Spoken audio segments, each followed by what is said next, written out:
Hello everyone, once again we are here, Exceller Tutorials by Sunita Dubey. And before I start, I just want to convey a message to you all that it takes a lot of time, it takes a lot of dedication, a lot of hard work to complete one video. So it's my request to you all that please watch my video till the end. Today I am going to deal with the poem My Mother at 66. This poem is written by Kamala Das, whose real name is Madhavi Kuti. She was born on 31st March 1934 in Kerala and she died on 31st May 2009 in Pune. Madhavi Kuti has always written about human relationships, and this poem is also a sentimental attachment of the poetess with her mother.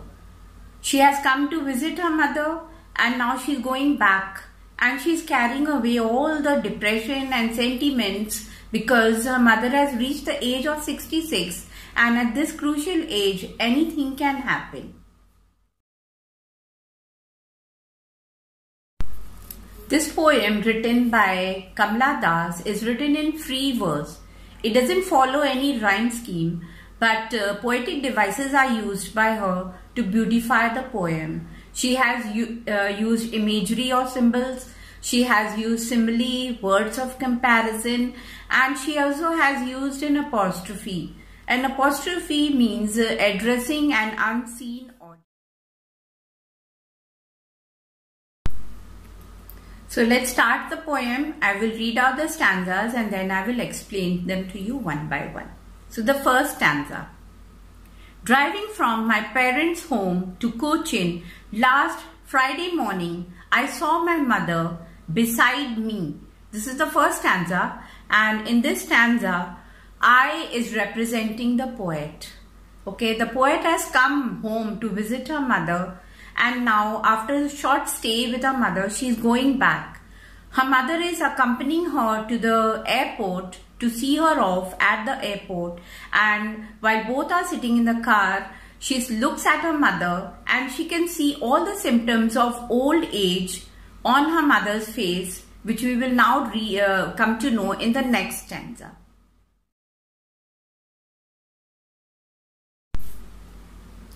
Dozed, open mouth, her face ashen like that of a corpse, and realized with pain that she was as old as she looked, and put that thought away.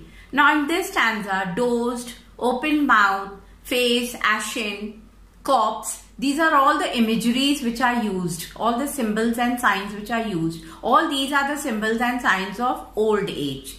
Then like that of a corpse, corpse means a dead body, and the dead body is stiff, it doesn't move. So these are all the symptoms which can be seen on the mother's face. So here, like that of a corpse, it is a simile which has been used because like is there, and when like and as are used, immediately we understand that this is a simile. Then she has used the word of comparison. As old as she looked means the age and the symptoms which can be seen on the face, the facial symptoms, they are matching, they are coinciding with each another. So that is why she has used this comparison here, contrasting as old as she looked, because the age and the appearance, they both are matching. And she was so depressed, she realizes the pain of separation. She doesn't want to be separated from her mother. She doesn't want, and neither of us, any child wants to be separated from the mother. So she is so depressed and she's become so sentimental that instead of looking at her mother, now she looks in the other direction. Explanation now of the next stanza. And looked out at young trees sprinting, the merry children spilling out of their homes. Now in this stanza, she has used personification and she has used metaphor. Personification she has used for the trees because trees are sprinting. Sprinting means running very fast. and the main reason of the trees are sprinting because the car is moving ahead and the trees are passing by, so they appear to be sprinting or running very fast. So human qualities are being given to the trees over here. They are being represented as young also. So this is the reason why that trees are personified. Now here, the running of the trees, it is not only telling us that the car is moving ahead and the trees are running by, it is also telling us the passage of time. With the passage of time, the mother from the young age now has come to the stage of the old age. So this is the passage of time. The passing, the sprinting of the trees is also the running by of time. Now the merry children spilling out of their homes. Spilling means to come out. You know, when you fill a glass with water, the water overflows and it spills out. So here it is a metaphor because it is a direct comparison of the children coming out from their homes. So here also, seeing the merry children, she recalls her own childhood. The time when her mother was young and the time when she was a child. So she recalls all those memories and she looks out. She wants to see something else other than seeing her mother, and when she sees out, she can see the trees running, which are showing energy, enthusiasm, full of life. The merry children, they are also symbolizing energy, excitement, enthusiasm, all these things. On one side she can see 66, a very crucial age, and on the other side when she looks out of the window, she can see life, she can see energy, she can see enthusiasm of the children. So this is how she has contrasted the old age with all the life and energy which can be seen out of the window.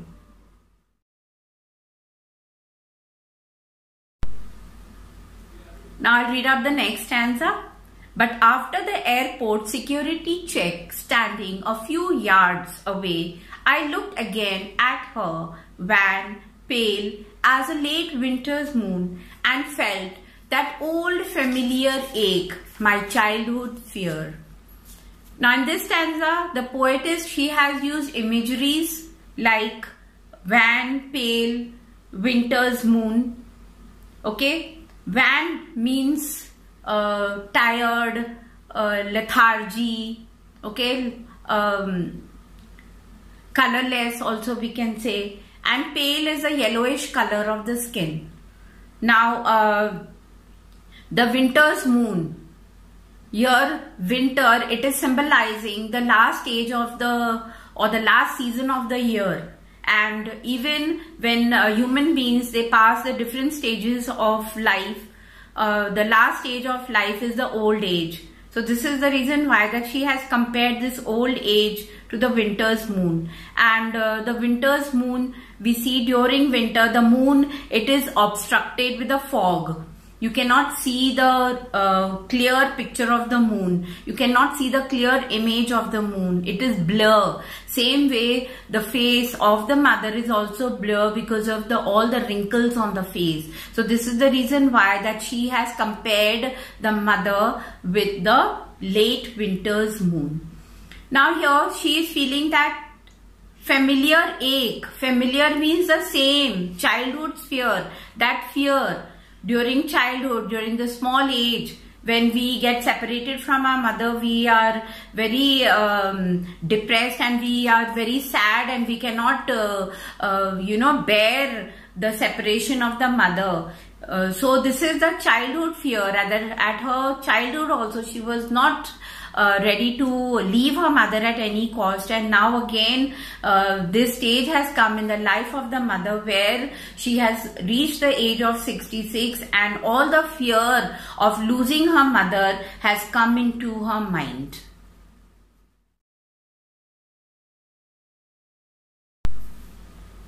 This is the last stanza. I'll read it out.